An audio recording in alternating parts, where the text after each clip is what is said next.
திராவிட பொங்கல் சொல்லிட்டீங்களே, ஏன் திராவிட பொங்கல்னு சொல்லணும்னா சார், ஏன்னா இங்க ஆரியம்ங்க ஒண்ணு வலுவா பேசப்படுகிற போது, சித்தாந்த ஐடியாலஜி வலுவா பேசும்போது, நாங்கள் இனத்தால் திராவிடர், மொழியால் தமிழர் கோரிக்கையை மீண்டும் மீண்டும் சொல்ல வேண்டியது இருக்கு. ஏன்னா திராவிடம் தான் முதன்னு அன்டச்சபிலிட்டி பார்க்காம தொட்டா திட்டு பார்த்தா திட்டுங்கிற சமூக கூறு இருந்தபோது, நாங்கள் எல்லாரும் ஒன்று, உங்களை போல நாங்களும் மனுஷங்க தானேன்னு பேச வச்ச தத்துவம் திராவிடம். அப்போ ஒரு சமத்துவ பொங்கலை கொண்டாடுவதற்கு எங்களுக்கு திராவிட இன அடையாளம் நாங்கள் தூக்கி சுமக்க வேண்டிய தேவை இருக்கிறது. சுமந்த் ஏதோ உங்ககிட்ட குறுக்கிட விரும்புறாரு. அமீரபாசன சொன்னபோது அமீரபாசன குறிப்பிட்ட அவர் முடிச்சிட்டோம். அவர் முடிச்ச வீதிகளில் அவர் முடிச்சு கொண்டாடப்படுகிறது. ஆம், இந்த இஸ்லாமிய வீதிகளிலேயும் பொங்கல் கொண்டாடப்படுது. சூரியன் வணங்குறதுல ஆமா. ஆனா தன் விவசாய நிலங்களில் தன் வீடுகளுக்கு முன்பு பொங்கல் வைத்து, பள்ளிவாசல்களில் பொங்கல் வைத்து, சாதிய மதத்தை ஏன் தீண்டாமை இல்லாத ஒரே பண்டிகை. இன்னைக்கு சில வீதிகள், அக்ரஹாரத்து வீதிகளில் பனங்கிழங்கு வச்சு பொங்கல் கொண்டாடுறதில்ல.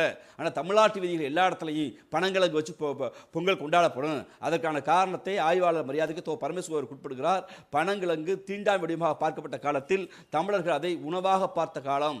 அப்படி தீண்டாமையை கடந்த, சாமியை கடந்த, மதத்தை கடந்த இந்த பண்டிகை, பொங்கல் பண்டிகை, அந்த எல்லோருக்கும் எல்லாம்ங்கிற அந்த தத்துவத்தின் அடிப்படை தான் இந்த திருவிழாவை, பொங்கல் திருவிழாவை நம்ம கொண்டாடுவோம். எங்க முதலமைச்சர் சொன்னதுதான், இது திராவிட பொங்கலாய் ஊருக்கு உணர்த்துவோம், எங்கள் மொழியை பண்பாட்டை காக்குகிற பண்டிகை தான். நீங்க கடன் எங்களை பார்த்து கை நீட்டுகிற நீங்க எங்களை விட ஏதாவது ஒரு மாநிலம் சார் பெஸ்டா பண்ணிட்டாங்க சார். இந்த மாநிலம் பாருங்க சார், பர் கேபிட்டா இன்கம்ல, தனிநபர் வளர்ச்சியில், பெண்கள் வாழ பாதுகாப்பான மாநிலத்தில் இன்னைக்கு எதையாவது சொல்ல முடியுமா? ஏன் சார் ஏதாவது தமிழ்நாட்டு வீதிகளில் நீங்கள் போய், சுமன் சார் அவர்கள், நீங்கள் ஆதரவாக பேசுகிற யாராவது ஒரு கட்சிகிட்ட போய், ஏதாவது கட்சித் தலைவர்கள் இங்கே தமிழ்நாட்டுக்குள்ள மேடை போட்டு, இதோ பாருங்கள் நாங்கள் தமிழ்நாட்டை பீகாரை போல், இதோ பாருங்கள் நாங்கள் தமிழ்நாட்டை யூபியை போல், இதோ பாருங்கள் தமிழ்நாட்டை நாங்கள் மாப்பியை போல், இதோ பாருங்கள் தமிழ்நாட்டை நாங்கள் ஜார்க்கண்ட் போல் உயர்த்துவோன்னு பேசுவாங்களா? காரணம், தமிழ்நாடு எப்போதும் இந்திய மாநிலங்களோடு போட்டி இல்லை. நாங்கள் அண்டை மாநிலங்களோடு தான், அண்டை நாடுகளோடு தான் போட்டியை ஒழிய எங்களுக்கு அண்டை மாநிலங்களோடு போட்டி இல்லை.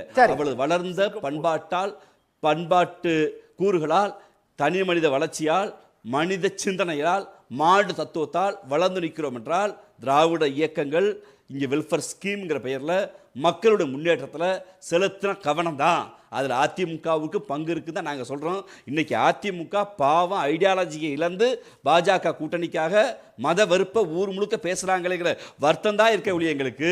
மற்றபடி வெல்ஃபேர் ஸ்கீம் என்று வருகிற போது இரண்டு திராவிட இயக்கங்களும் தமிழ்நாட்டுக்குள் எப்போதும் மிக தீவிரமாக இருக்குது. பெரும் மரியாதைக்குரிய மறைந்த தலைவர் கலைஞர் அவர்கள் சொன்னது தான், இங்கே மக்கள் நலத்திட்டம் என்றாலே அது தமிழ்நாடு தான், தேர்தல் அறிக்கையினாவே அது திமுக தான். காரணம், நாங்கள் மக்களிடம் மனதை வென்றிருக்கிறோம்.